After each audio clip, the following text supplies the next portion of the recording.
Bonjour tout le monde, je me présente Madame Benezina Afifa de l'Agence nationale de la promotion de la recherche scientifique de Tunis, ingénieure générale, chargée de la commercialisation technologique et la création des spin-offs et des startups.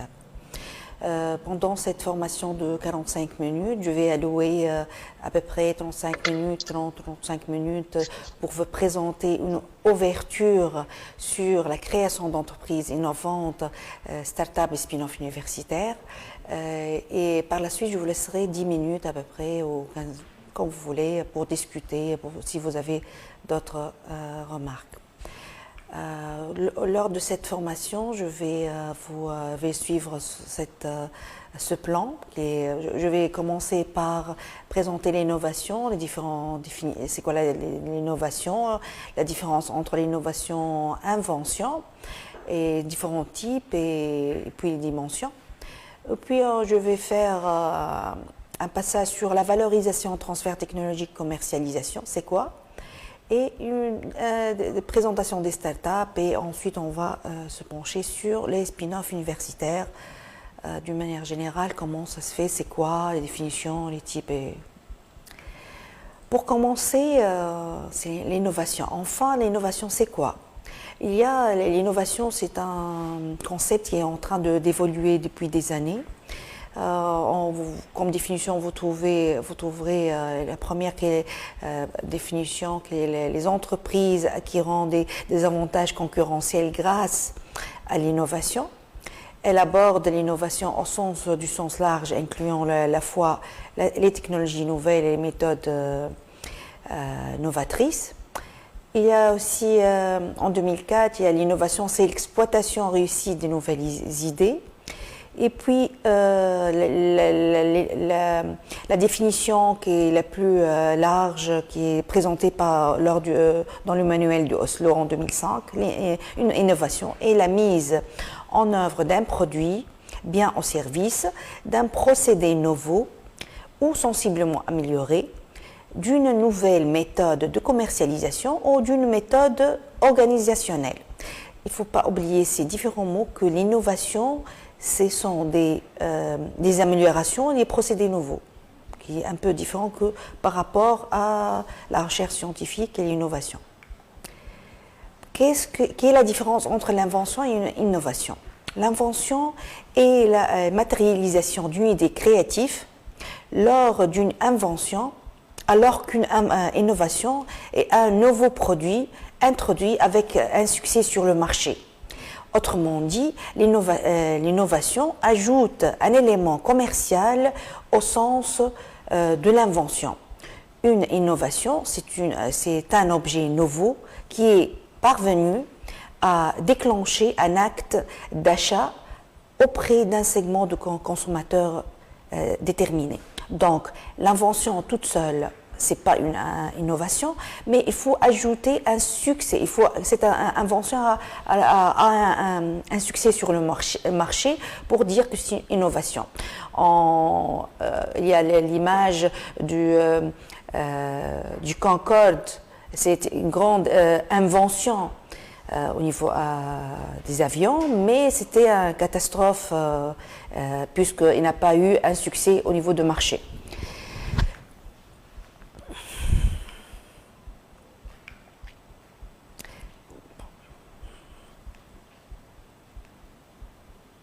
Les principaux types d'innovation. L'innovation peut être faite dans un ou plusieurs dimensions, comme l'innovation de produits, l'innovation de procédés ou d'organisation, innovation de marketing et commercial, innovation de modèles d'affaires, innovation technologique, il y a innovation sociale.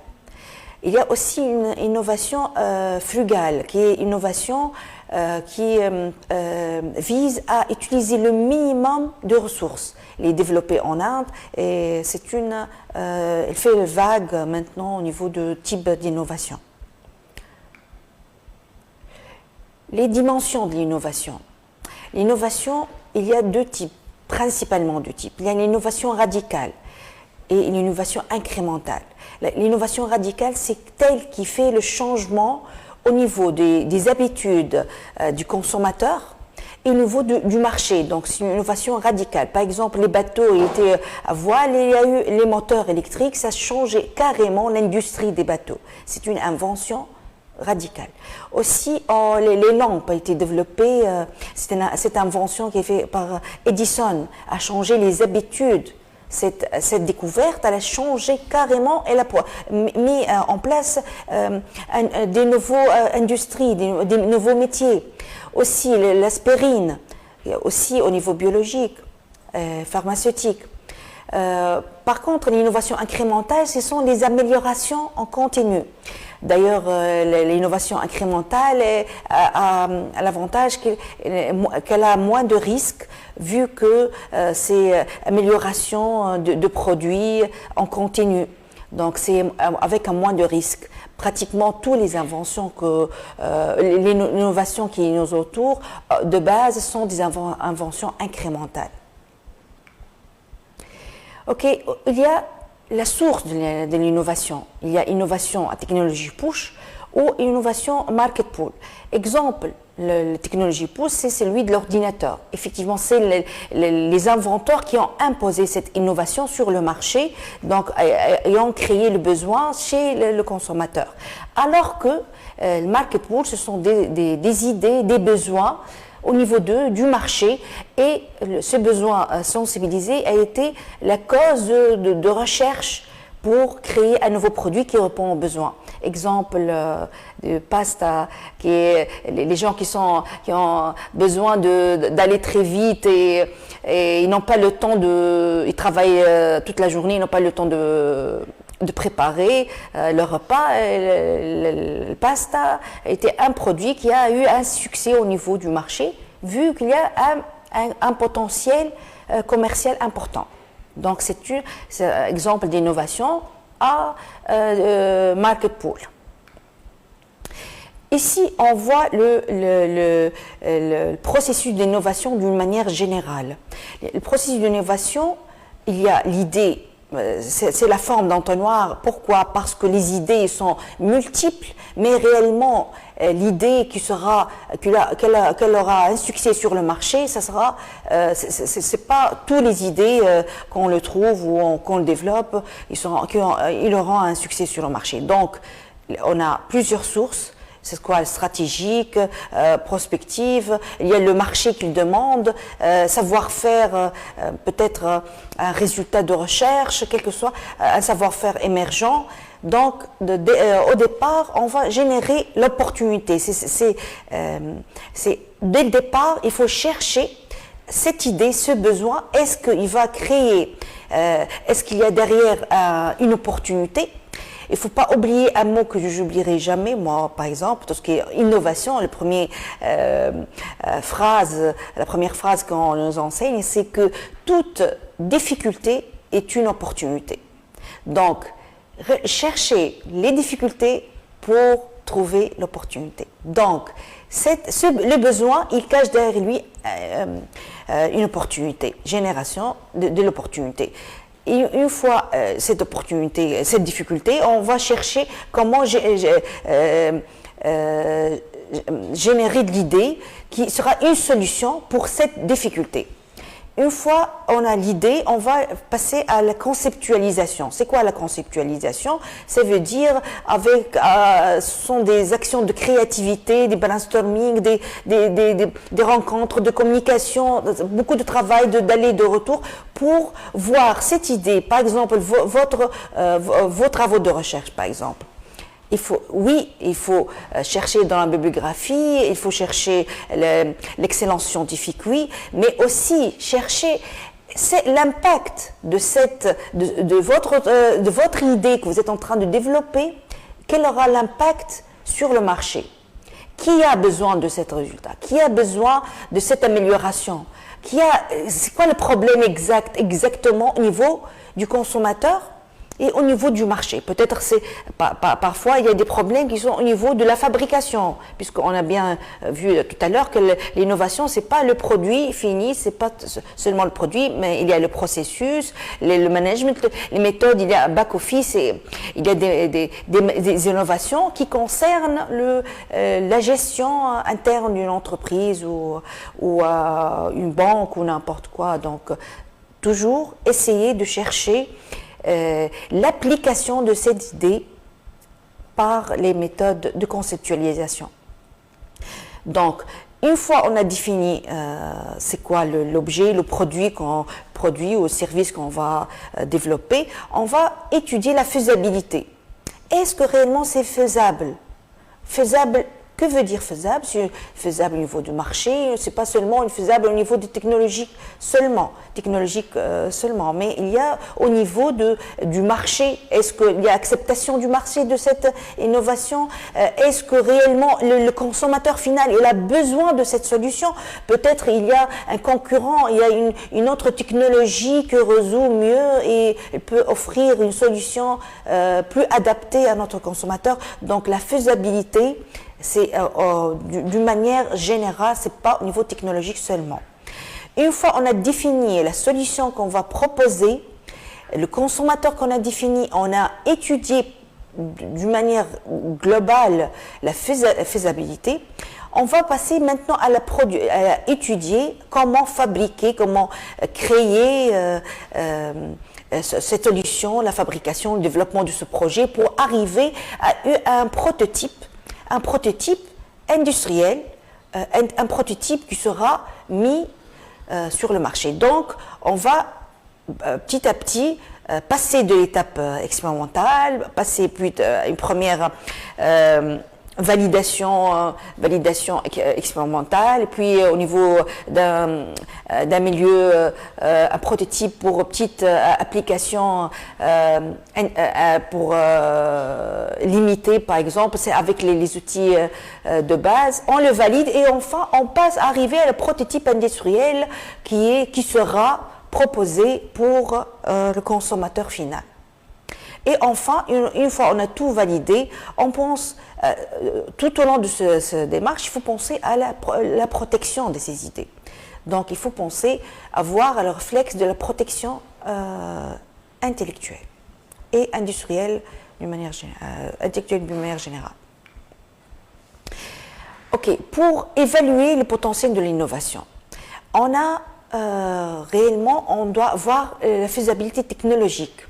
C'est étudier la maturité technologique en premier lieu de notre travail, de notre idée.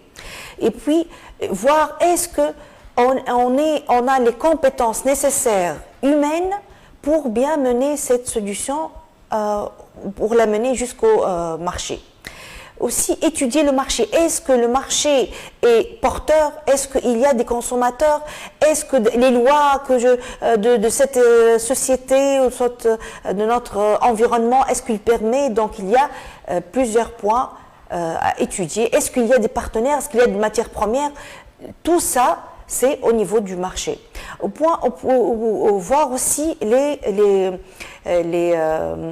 conditions juridiques, point de vue protection de votre idée et aussi par rapport aux lois de votre environnement où sera appliquée votre solution ou le marché que vous visez. Par exemple, vous êtes ici en Tunisie et ou en Maroc, en Alger, vous avez des solutions que peuvent être appliquées en Sénégal, en Inde, en Chine, en France. Donc, vous allez voir, est-ce que réellement le milieu que vous allez proposer, le marché que vous allez proposer votre solution ou le besoin, vous sentez qu'il y a un besoin réel, est-ce que ces lois se permettent? Et en plus, comment je dois être protégé dans cet enjeu graphique? Aussi, voir surtout la partie financement pour arriver à créer mon produit, ma solution, l'innovation, c'est la partie financement. Pour mener tout ce parcours de création, de prototypage, de valorisation, de tout ça, j'ai besoin des ressources financières. Eh bien, nous, vous êtes des doctorants, il y a une étape très importante, je vous ai bien montré que l'invention est différente de l'innovation. Donc, il faut faire le schéma entre mener vos résultats de recherche de vos laboratoires, de cette idée magnifique, réellement au marché. À travers quoi? À travers la valorisation, le transfert technologique et la commercialisation. Enfin, c'est quoi le transfert technologique? Bon, pratiquement tous les références, ils donnent la même définition. Le transfert technologique est le processus désignant le transfert des découvertes résultant de la recherche académique au monde socio-économique et la commercialisation de ces découvertes sous la forme de nouveaux produits et services. Les chercheurs, vous êtes des chercheurs, quel est votre impact par rapport au milieu socio-économique? On attend que vous donnez au milieu socio-économique des résultats brevetables, de nouveautés, des découvertes, qu'on peut les protéger par des droits d'auteur et des marques avec des brevets. Aussi, on attend de vous que vous créez de l'entreprise.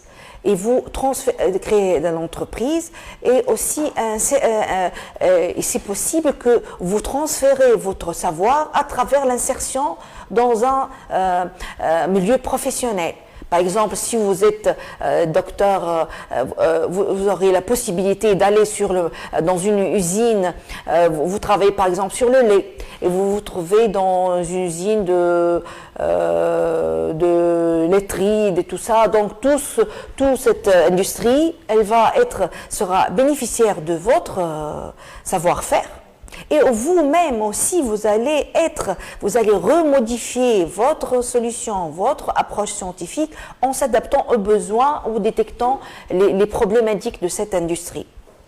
Aussi le transfert du savoir-faire et des compétences à travers les contrats, les licensing.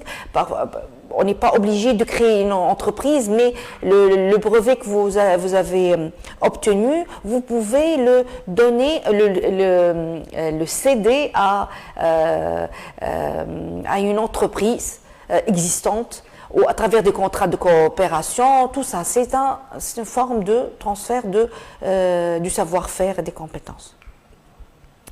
Aussi, d'une manière générale, du laboratoire, le transfert technologique, c'est une fois on a un résultat de recherche développé, on cherche dès le départ à la protéger et ensuite soit on passe à créer des licences avec des entreprises existantes, soit on pense carrément de créer notre une création d'une nouvelle entreprise. On l'appelle d'habitude des spin-offs. Vous allez vous montrer c'est quoi la différence entre spin-off et start-up.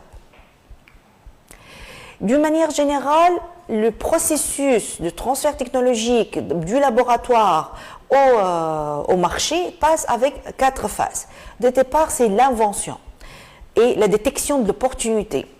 Une fois on a détecté l'opportunité, on passe tout de suite à penser à la protéger, cette solution. Ensuite, on va le développer toutes les étapes de concept jusqu'au prototype final. Ensuite, en développant notre solution, notre produit, on pense, est-ce que je vais, quand vous êtes les porteurs de projet, est-ce que vous pensez réellement à créer votre entreprise ou laisser cette licence pour une autre entreprise que vous avez travaillé avec?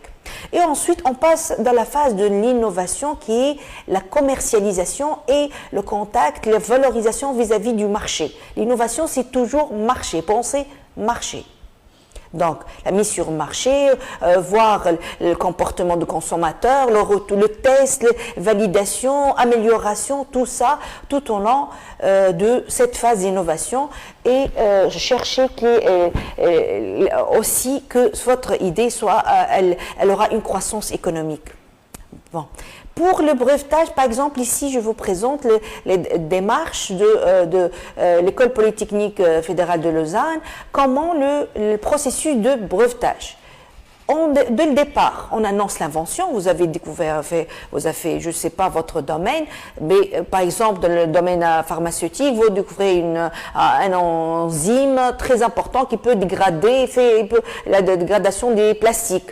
Donc, vous avez découvert une invention qui peut être appliquée dans le problème de valorisation des déchets. Donc, il faut annoncer celui-là et ou vous avez développé un software ou quelque chose, donc il faut l'annoncer. Une fois annoncé, il faut déposer ce brevet.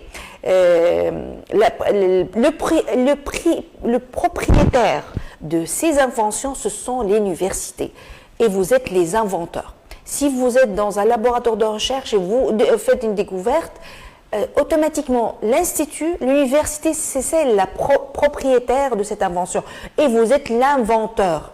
Donc, il faut bien mentionner, comprendre ce point parce que vous n'êtes pas le propriétaire de l'invention. Par exemple, en Tunisie, il y a une loi et la personne qui va déposer le brevet sans mentionner que c'est le centre ou l'université qui est le propriétaire, elle aura des problèmes juridiques. Donc, il faut mentionner, parce que c'est le droit de l'université, parce que c'est elle qu'elle a investi. Il y a commune de savoir, vos résultats de recherche, c'est le commune de savoir qui a été développé cette université. Ensuite, on passe les brevets nationaux. Régionaux, ça dépend parce que Lausanne a le régional, la région de l'Europe, ou le brevet, le PCT. Le PCT, c'est le brevet international d'une manière générale. Demain, ma collègue Souad Boussaïd va développer encore mieux ce point-là. Et c'est géographique. Donc, si vous protégez, vous avez un produit qui sera utilisé ou appliqué, ou le consommateur final se trouve au Sénégal, vous allez déposer votre demande de brevet au niveau international au Sénégal. Ce n'est pas en Europe. C'est un travail très ponctueux et il demande des experts de domaine.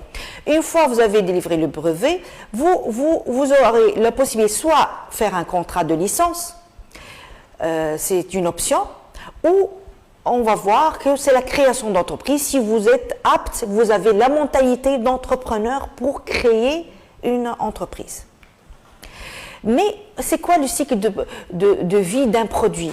Le cycle de vie d'un produit, il passe d'une manière générale dans des 5 étapes. C'est l'étape étude et prototypage, puis le lancement, la croissance, maturation et le déclin comme tout être vivant. Donc, dans cette courbe, vous allez remarquer que au départ, période d'étude des prototypages et le lancement, les dépenses sont beaucoup plus importantes que les ventes, donc le retour d'investissement. Donc, on a une phase où on ne gagne rien, mais on est en train de mettre en dépense pour mettre en place notre projet, notre société ou notre produit au niveau du marché. Donc ici, le graphe, vous voyez qu'il y a le maquette, on commence par maquette, par le prototypage, et on passe à l'industrialisation, c'est un prototype plus important qui demande beaucoup plus d'argent. Une fois on commence à vendre, les bénéfices commencent à augmenter et petit à petit on sort de cette phase négative et on commence la croissance. Pour le cycle d'un produit de recherche scientifique, vous êtes en train de développer une solution, un résultat de recherche. La phase étude et prototypage est beaucoup plus longue. Et en plus, ça dépend de votre domaine. Si vous travaillez dans le domaine pharmaceutique, ça devient des années et des années, cette période de prototypage, avant de vendre ou lancer le premier prototype. Ensuite, dans ce cas, vous voyez que le cycle d'un produit de recherche scientifique, il passe par la phase recherche, recherche fondamentale et puis développée, recherche fondamentale et appliquée. Ensuite, la phase de transfert technologique et commercialisation, c'est cette phase qu'on est en train de décider, est-ce qu'on cède le résultat de recherche à une autre entreprise ou on commence à développer un produit que nous allons le vendre nous-mêmes par la création de notre entreprise, soit un co-développement avec un industriel existant qu'on peut faire un contrat de co-développement de ce nouveau produit. Ensuite, sera la phase d'exploitation. C'est dès la mise sur le marché, on reprend la démarche d'un produit ordinaire qui aura le lancement, phase de lancement, phase de développement et maturation en déclin. Il y a des risques. Les risques qu'on doit tenir compte. Il y a des risques au niveau de la propriété intellectuelle. Est-ce que c'est protectable? Ce sont les questions clés que vous devez avoir tout le temps. Est-ce que c'est protectable ce que je suis en train de développer? Est-ce que c'est défendable? Est-ce que je peux réellement le défendre par rapport à un marché où il y a des gens, il y a des entreprises comme, je ne sais pas, vous êtes un informaticien, Google, ou est-ce que vous avez la force de défendre et payer les cotisations défendables? Est-ce que c'est licensable? Licensable, ça veut dire est-ce qu'il y a la possibilité de céder cette licence à une autre entreprise? Aussi, le marché. Quels sont les risques au niveau du marché? Est-ce que mon produit il sera adapté aux besoins du marché? Ce produit que je vais développer, est-ce que sera viable? Donc, il y aura viable, que veut dire? Donc, cette entreprise que je vais développer, ce produit, elle aura une durée de vie, donc il y a du gain. Ce que je dépense est beaucoup plus, ce que je gagne est beaucoup plus que je dépense. Je crée une marge financière. Est-ce que j'ai des ressources pour commencer? Est-ce que la technologie, est-ce que c'est faisable? Est-ce que cette solution, je peux le développer sous forme d'un produit, par exemple, vous développez une solution de service psychologique ou, je ne sais pas, vous travaillez dans le domaine culturel. Est-ce que votre solution ou votre recherche, est-ce que je peux la rendre un produit et je peux la rendre au niveau du marché? Est-ce que c'est ça comment est-ce que réellement je peux la rendre un produit? Et au niveau de réglementation, est-ce que au niveau par exemple PMA 510K, c'est au niveau de pharmaceutique, ce sont des lois de prototypage au niveau de produits pharmaceutiques. Les people, est-ce que j'ai l'équipe réellement, est-ce que j'ai les compétences nécessaires avec moi qui peuvent m'aider à créer, à développer ce mindset que j'ai besoin pour développer et avoir cette équipe? C'est parfois le projet, 50% de son succès, ça se base sur les ressources humaines. Parce qu'un conflit, si tu n'as pas les ressources nécessaires, les compétences nécessaires, tu peux échouer. Bon, maturité technologique. Il y a un TRL, c'est un indice de maturité technologique, été développé par le NASA en les années 70-80 et utilisé, même ils ont développé une norme ISO 16290 en 2013. Le TRL, c'est le niveau de maturité technologique sont utilisés pour quantifier l'état de maturité technologique d'un élément destiné à être utilisé par une mission. C'est la définition qui a été présentée dans la norme. C'est quoi ça? C'est quoi le TRL? Le TRL, c'est une échelle de 9 niveaux de maturité, de 1 qui est maturité très faible, au niveau 9. Plus le niveau est haut, plus la technologie est sécurisée pour une accroche au marché. En tant que produit, par exemple les applications de logiciels. Ici, vous voyez que le TRL1, c'est le principe de base observer ou détecter. Si vous avez un projet, un TRL1, ça veut dire que vous êtes en train de comprendre le problème, vous êtes en train de détecter ou faire l'étude bibliographique. Le TRL2, c'est on commence à faire le concept technologique ou l'application formulée, équation, formule, modélisation, simulation.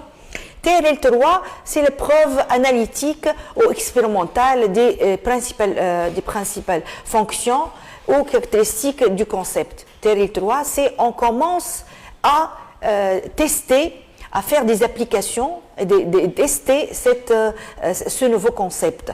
À partir du TRL4, on commence à faire la validation des composants ou des maquettes au laboratoire. Au laboratoire.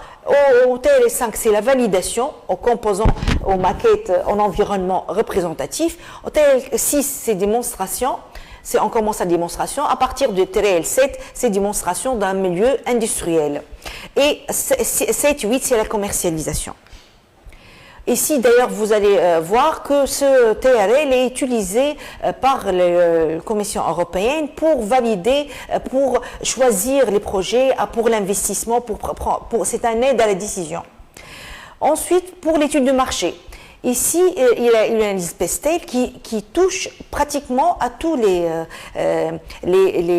sources de difficultés du marché pour notre innovation, c'est études économiques, les difficultés au niveau économique, politique, législative, écologique, technologique et social.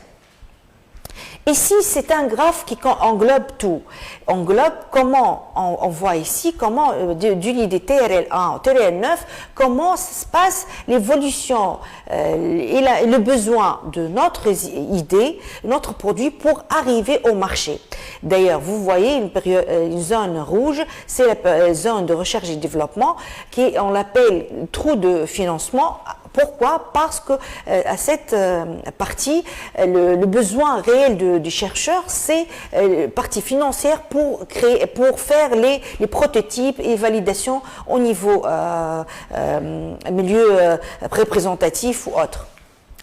Ici, on arrive à une définition de l'entreprise innovante. Enfin, une entreprise innovante est une entreprise dont les investissements matériels et humains se concentrent sur la création d'innovations, pas uniquement technologiques dans le but de s'adapter au marché, créer de nouveaux marchés, rester compétitif et améliorer son fonctionnement. C'est l'idée générale ici, j'ai les deux graphiques aux différents niveaux de cycle de vie de l'entreprise où on peut avoir de l'argent parce que la source, la plus grande difficulté, c'est la partie financière. Et bien ici, les startups, on arrive, c'est une entreprise innovante. C'est quoi les startups? Par exemple, Steve Blank, il définit comme une startup est une organisation temporaire à la recherche d'un business model industrialisable et permettant une croissance exponentielle.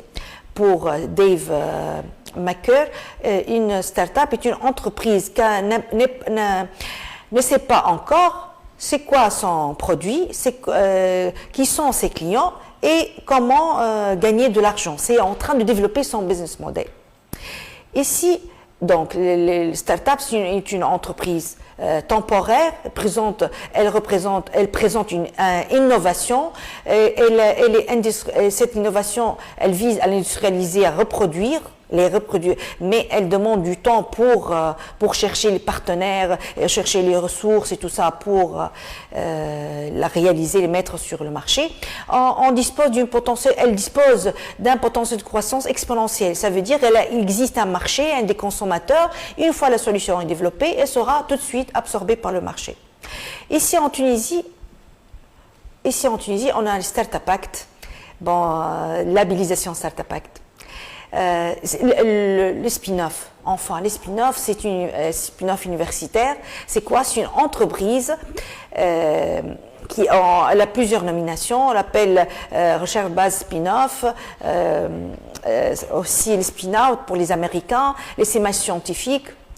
Et il y a plusieurs recherches, plusieurs définitions, on retrouve sur la biographie, dans la biographie. Les spin-off universitaires, pour résumer, c'est une nouvelle entreprise qui constitue au départ de l'université afin d'exploiter des connaissances qui ont été développées par des bails d'activités commerciales. Donc c'est une entreprise qui exploite, c'est une nouvelle entreprise, une identité juridique à part, elle est différente de l'université, qu'elle va exploiter les résultats de recherche tout en gagnant et en développement de savoir-faire. Ok. Aussi, le CDE, elle définit les spin-offs comme une Ok. Donc, le CDE, les spin-offs, elles peuvent être, il suffit d'avoir une de ces caractéristiques pour qu'elle soit une spin-off. Donc, l'organisation publique ou le chercheur universitaire est un fondateur, soit utiliser une licence qui a été développée par ces chercheurs, licence et propriété intellectuelle, ou qu'elle démarre d'un incubateur de l'université. Elle est incubée dans l'université, l'espace de l'université, et elle est soutenue par l'université, auquel l'université au laboratoire participent dans le capital. Aussi, on voit que, ici de façon schématique, le start-up, le spin-off, c'est un sous-ensemble de start-up. D'accord. Ici, on voit les différents types, les spin-off à croissance rapide, équilibrée, grande promotion. Des spin-off universités basés sur l'opportunité, il y a des spin-off basés sur les nécessités. Les avantages des spin-off, que ça permette à l'école, l'université d'avoir de retour, mais elle a aussi des risques que les résultats de recherche développés ne seront pas pris par... peut-être le chercheur perd sa propriété de cette invention, de ces résultats de recherche. Aussi, il y a les risques, ne pas... pour les créer, il faut pour entamer une start-up, il ne faut pas faire les défauts suivants. On doit construire un produit, on doit pas construire un produit qui n'est pas désirable. Bon, des obstacles. Il y a l'essaimage industriel et l'essaimage universitaire. Il ne faut pas faire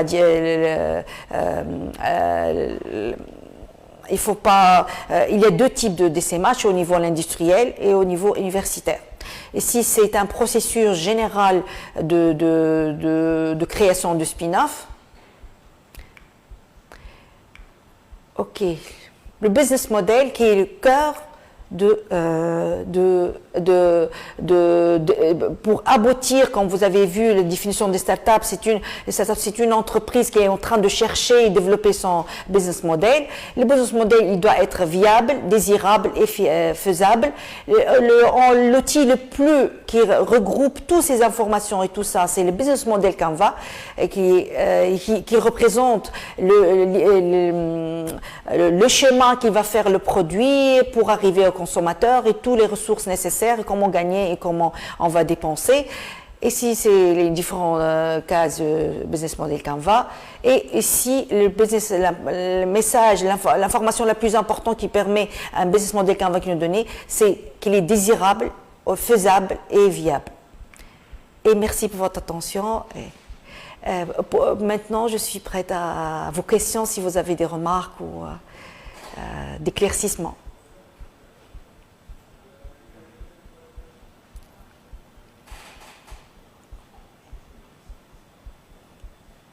Vous m'entendez, madame?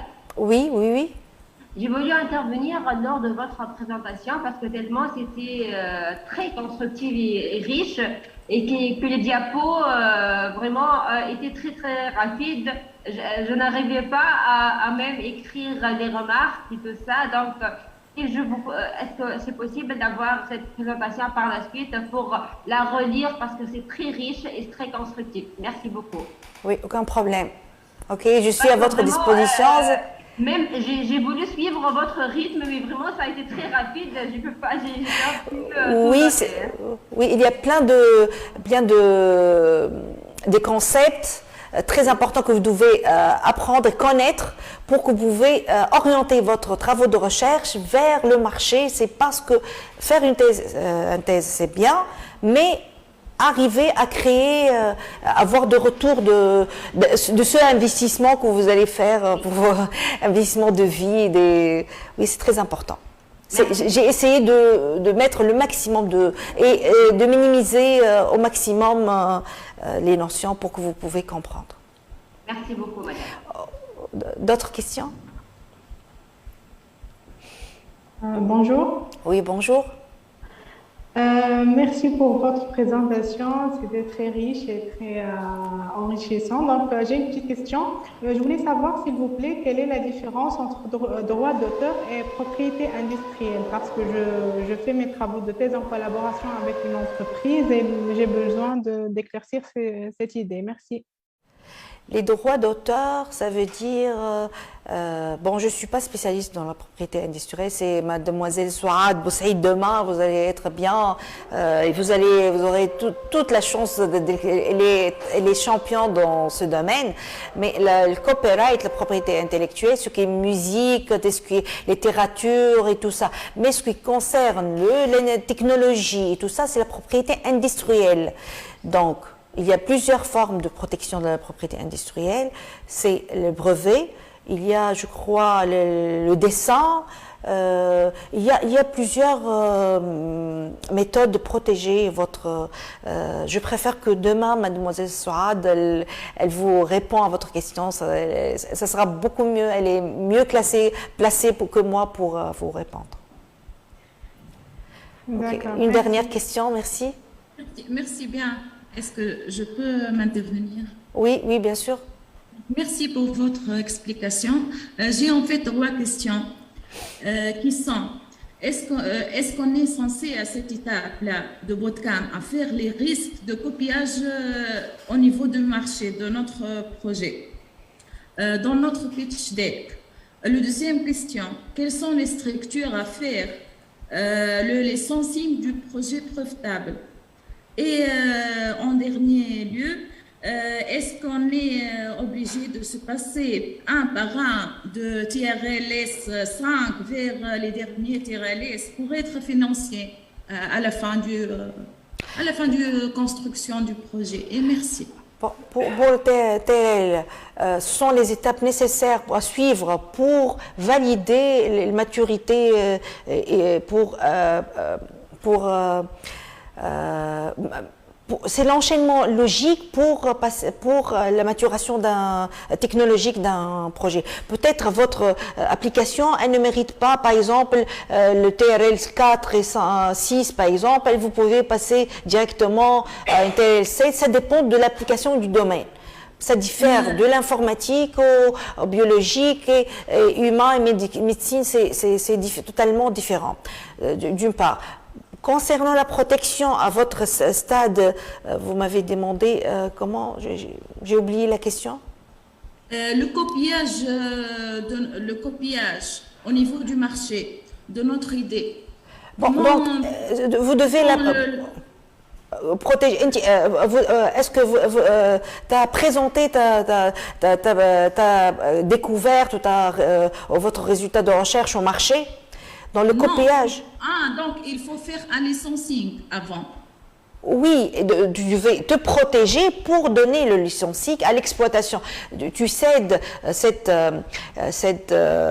licence, c'est donner l'autorisation à une autre personne à exploiter vos résultats de recherche, exploiter votre brevet.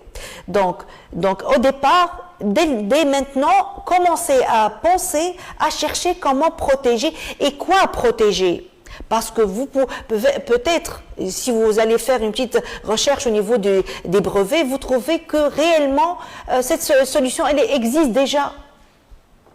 Parce que ce qui se trouve dans les publications, et n'est pas la base de données des brevets, il y a d'autres résultats qui ne sont pas divulgués. au niveau des journaux, des revues scientifiques.